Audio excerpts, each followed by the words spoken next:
Hey everyone, welcome back to Coffee with Craner. I have a very exciting guest on the show, a good friend of mine, a colleague on council, but today we're going to be talking all about the insurance business. This is Chris Gibb here in Amherstburg at Gibb Insurance Brokers, and he has close to 30 years as of next year in the insurance industry. business. Yes. So I won't go over how you started because I want you to explain that to us. How did you enter the business?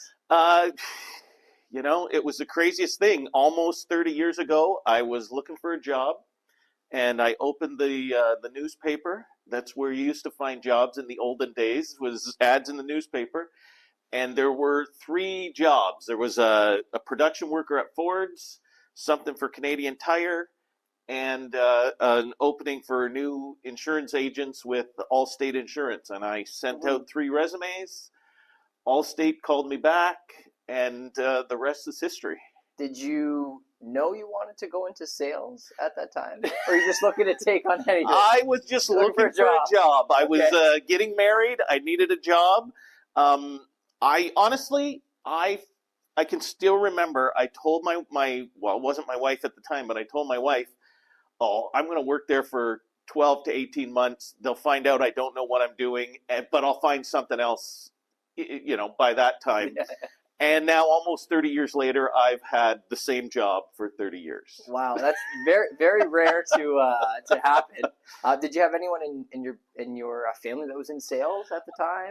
No sales background. Nobody, no mentor in sales. No, nothing. It was, desperate. What is desperation is the mother of ingenuity. I don't think that's the right quote, but that's what it was. I did find out years later that my great-great-grandfather sold insurance in Amherstburg in the 1880s. I actually have a copy of an ad from the Amherstburg Echo from 1881. Was it his office? No, I'm sure this was a forest back then. It was, it was something I fell into, and I realized I was good at it. Mm-hmm. Everybody, I often think of, they say, oh, follow your passion, follow your passion. And I don't really think you should follow your passion. You should find something you're good at, become great at it, and then become passionate about it. Okay. Yeah, that's a good way to look at it. It was kind of easy. I'm a outgoing guy. I like to talk. I like people. So it just worked. And what was it like starting out at Allstate? Starting out, I'm sure in your day job, you've got the same experience. It's just grind. We used to, back then, you used to have what's called the city directory. And it was a listing of streets and addresses, names and phone numbers. And you just start in the morning calling people and, hey, it's Chris Gibb from Allstate Insurance. When's your home insurance come up for renewal? And people would tell you, and you'd write down the date, and then you'd make a list, and you'd call them when it was coming up for renewal. So it was just incredibly time-consuming, hard work. Mm-hmm. Numbers game. It's a numbers game, right? Everybody's got home and auto insurance. You just got to, if 1 out of every 10 people will talk to you, and you close 1 out of every 10 sales, then you need to talk to 100 people to make a sale. And you just grind it out day after day after day. Consistency over talent every day of the week. Absolutely. And at what point did you decide you're going to start your own brokerage? Back in 2009, they, working for a big company, they had made some corporate decisions to change the nature of the job that their agents were doing, and I just saw it as an opportunity to strike out on my own and see if I was as smart as I thought I was. And it was also an opportunity. I always worked in Windsor because, again, it was a numbers game, so you had to be where the numbers were, where the population was. Yeah. Exactly. So going from an agent who works for a single insurance company to a broker, an independent broker, you work for multiple companies. Mm-hmm. So because I had the opportunity to open my own business, I was able to have a wider offering for people. So it made sense to go back to where I lived, deal with people who I know, because in the insurance business, when things get tough, when something goes wrong, you invest a lot of time and emotional energy working with that client to see if you can help them, go with them, guide them through the process. So I always had that feeling that if I'm going to invest that kind of time and effort, I'd rather do it with, with people that I know, people that are in the same community as me. Was it challenging going out on your own? Oh, it was, yeah, it was basically starting all over. Okay. I went from 1996 to 2009, building a career with a big corporate entity, and then, deciding to step out on my own was starting all over again. Okay. There was fear. I think we had 2 kids at the time. No, we had all 3 of our kids at the time. Mm-hmm. You got a mortgage, you got a family. It was, for lack of a better term, it scared the hell out of me. Mm-hmm. But I think that, fear is a great motivator. And I went back to what I had done years earlier and just started grinding, and the success came. What, when you started from scratch, what was your game plan to build that business back up again? Did you, were you hammering the phones? Were you going back to past clients? Hammering the phones, past clients was a little bit of a touchy issue because there was non-compete clause. So you couldn't, yes. Everybody knew, the people who knew me would reach out. But no, it was hammering the phones. You know what? That was in 2009 was, I think it was really the boom of the online social media marketing. So I have a very good friend in Essex who does social media marketing. So we really pounded that, mm-hmm. Pounded the phones, knowing people, advertising locally. Again, just all that hard work and effort that, and this may be controversial, but the thing that separates the good people from the great people is nothing more than hard work and effort. Mm-hmm. Talent, you know what? Everybody's got talent. It's consistently hard work, doing the things that other people aren't willing to do. Yes. And that, I'm wildly more successful than I ever was before. So in the end, it was a smart decision. Mm-hmm. And I'm really enjoying the journey. Yes. Yeah. Life's it's not a sprint, it's a marathon. It's a marathon. Yes. Yeah. It's waking up every day and thinking, okay, if I used to have a picture, and it was it was a motivational picture, and I had a picture of a lion and a gazelle.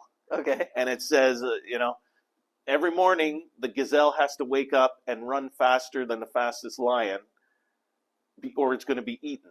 Yeah. And every morning the lion wakes up and has to be faster than the slowest gazelle, or it's going to starve. So it doesn't matter if you're a lion or a gazelle. When the morning comes, you better be running. Okay, which one are you? Oh, I don't know if I would call myself a lion. I think having a healthy sense of paranoia helps with business. So maybe I'll call myself a gazelle. Nice. I don't really look like a gazelle, but metaphorically speaking. Nice. What do you love about the insurance business the most? Insurance is a hard business to love. Okay. It can be frustrating. It's very hard for people to understand. I guess the part of it I love is I love helping people. Mm-hmm. That's kind of what gets me motivated. Is I often tell clients, I'm like your Sherpa. I'm like a guide. When you have a claim or something bad happen, I've been doing this for 30 years. I know where the shortcuts are. I know how to guide it through the process. So it's those 5% of the time when problems come up, it's being able to be that guy who can help people through the process. Mm-hmm. The insurance industry over the last 30 years has really, in my opinion, gone from the agent or the broker and the company are in it together to help the client. It's really a financial transaction now for the insurance companies. Okay. So there's even more need for good, experienced brokers to help people through the process, because the insurance company, they approach your insurance as it's a financial transaction. It's an algorithm.